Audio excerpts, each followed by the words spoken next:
Amigos, buenos días. Seguimos aquí con nuestro maestro Ralph, maestro de inglés. Y bueno, descubrí que él es un coleccionista de plumas. Ustedes pueden ver aquí unas 20 plumas. Bueno, él tiene 1000 plumas. A ver, Liz, muéstrenos un poquito más. Vamos a poner esto por aquí. Gracias, Ralph. Aquí hay más, vean. ¿Qué son? ¿De diferentes partes del mundo o qué, Ralph? How many are you going to open? Just 3. Ok. This more. Y tiene más. Última, es que tiene muchísimas. ¿Cuántas tiene, Liz? ¿Cuántas? 1000 plumas. Vean nomás. También es un coleccionista de relojes, como podemos ver aquí. How many? What, clocks? Ajá. 50, 70. Ok, muy bien. Y bueno, amigos. También wristwatches and pocket watches. También. Okay. Los pequeños. Estos. Ajá. Sí. Y bueno, la historia de Ralph Stillwell también es una historia de cultura. Su conexión con el mundo internacional comenzó desde su infancia, incluyendo su experiencia en Quito, Ecuador, y posteriormente se convirtió en una parte fundamental de su vida profesional. Ralph llegó a dominar 3 idiomas y fue propuesto para enseñar inglés como segundo idioma a través de programas como Outcome y Community Education. Durante más de 25 años, él ha tenido la oportunidad de trabajar con más de 600 estudiantes. Amigos, bueno, estamos aquí con más preguntas. Ralph, how are you? Fine. Okay. Ralph, usted, I speak Spanish, usted pasó parte de su infancia en Quito, Ecuador.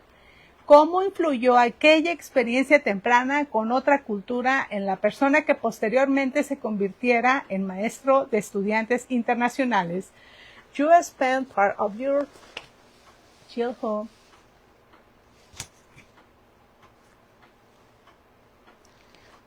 It's a good question. I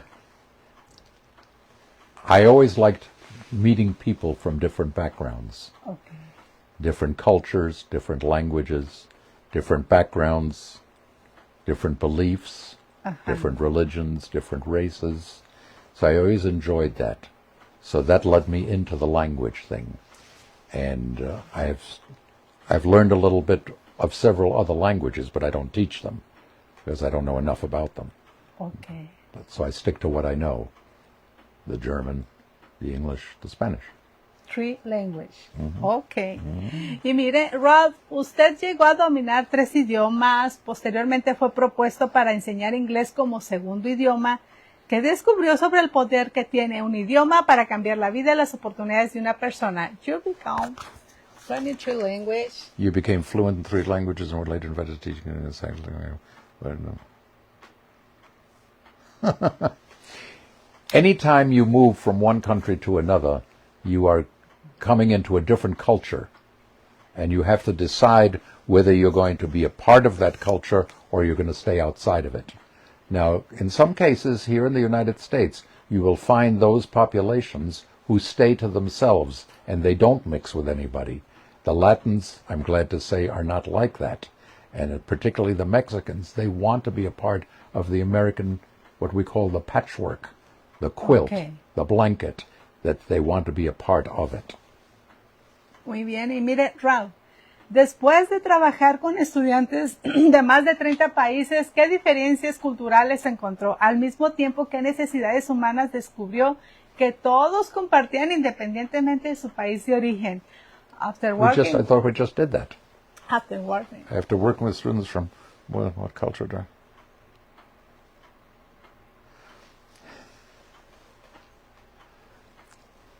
I don't know that I can answer that question because everything is so different. If you're talking about Mexicans versus Brazilians, or you're talking about Argentina's, people from Argentina, or you're talking about Korea and Japan, where people don't make eye contact. You're talking about where people bow to each other all the time, or people close off, and don't reveal themselves, like particularly the Indian people. So you have different cultures, and you have to decide how to approach them so that you can bring them in to the American way of life. Very different. Bueno, y usted ha dicho que los idiomas y las habilidades para la vida se complementan porque las diferentes culturas necesitan integrarse con la sociedad estadounidense. ¿Cómo se puede lograr esa integración sin perder la identidad y las raíces culturales? You have a say the language.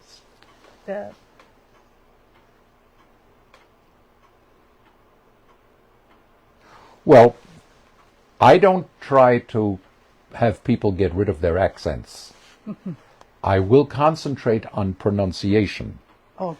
But I don't ask them to get rid of their accents because their accents are part of their culture. Their accents are part of what they left behind, and they don't want to give that up. And many of the students that I get will say, I want to have my children speak Spanish at home because I don't want them to lose their identity from having been in Mexico or having been in Brazil or something. And I just feel that if you treat it the right way with the right kind of respect, you can get them to make whatever changes are necessary.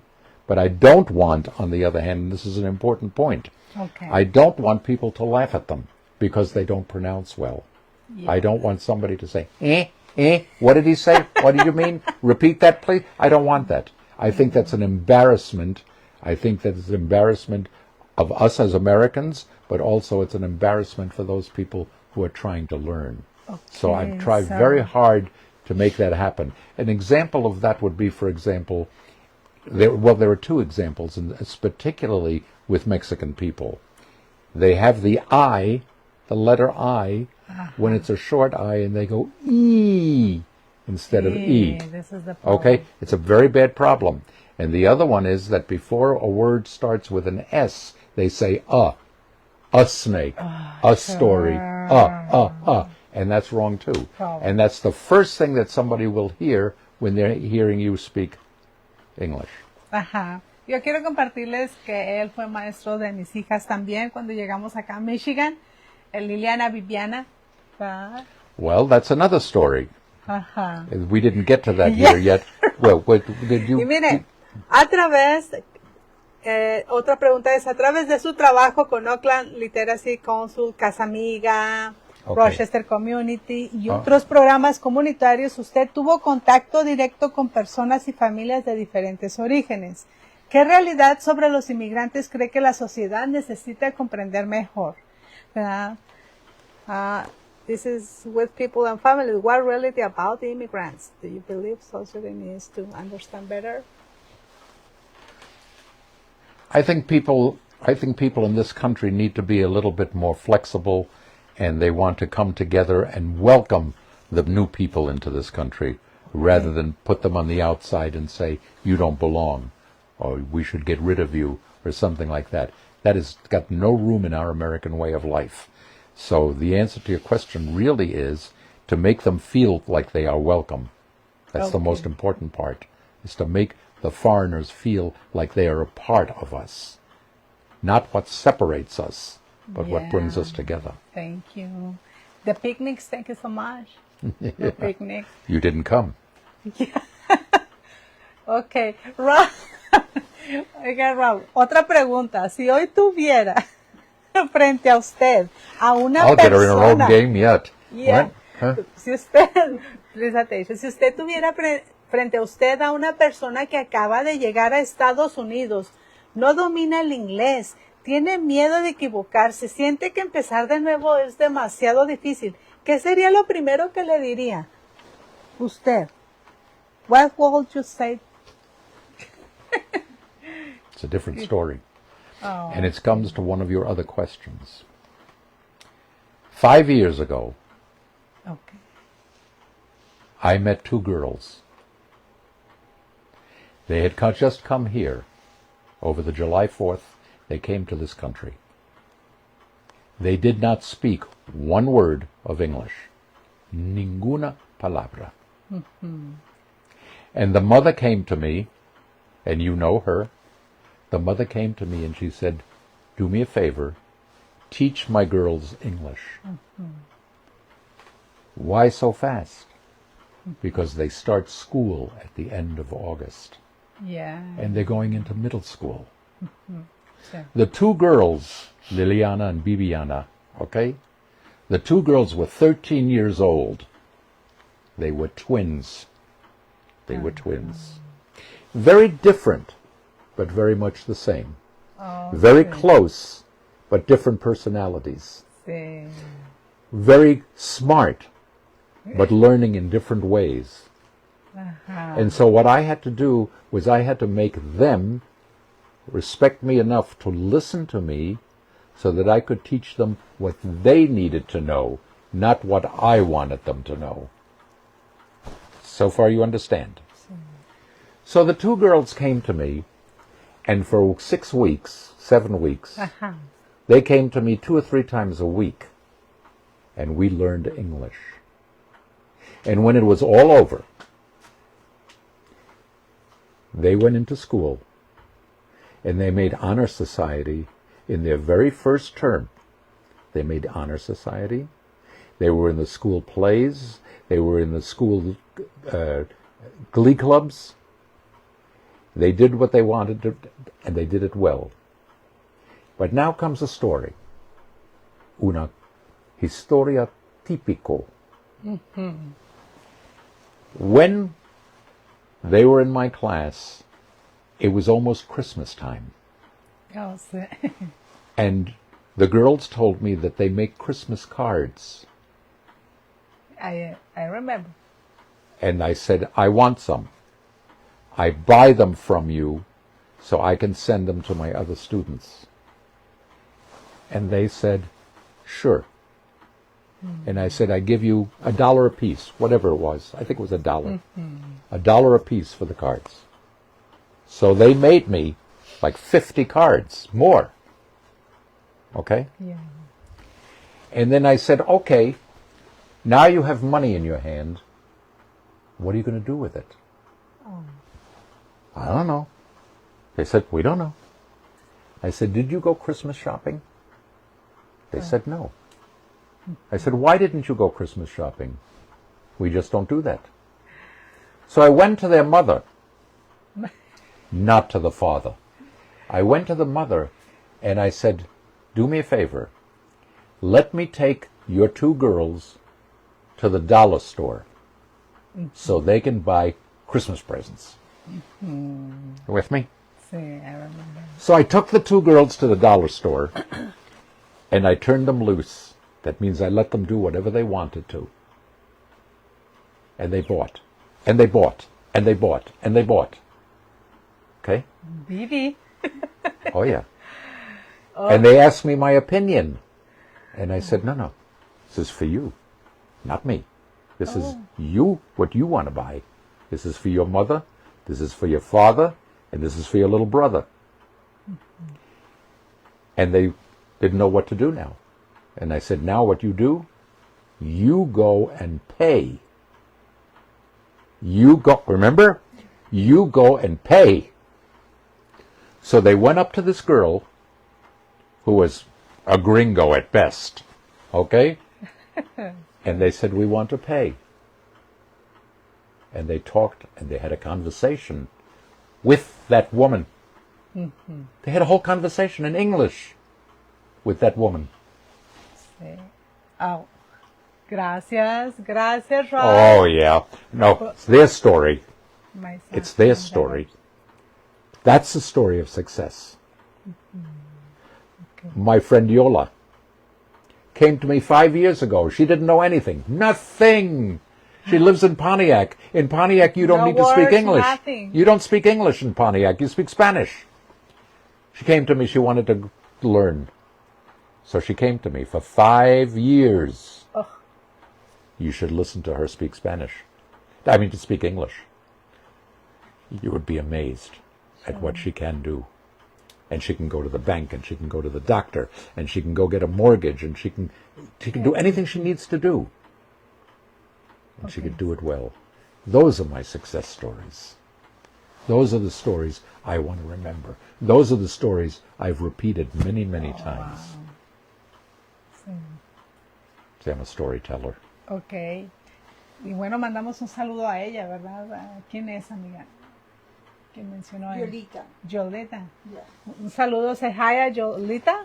Yolanda, yeah. Yolanda. Es Yola. Yolanda, pero ¿Pero yo de qué? siempre le- Yeah, I know, Yolita, like pequeñita. Ah, ok, I know. de cariño. Say hi, Yolanda. Hi, Yolanda.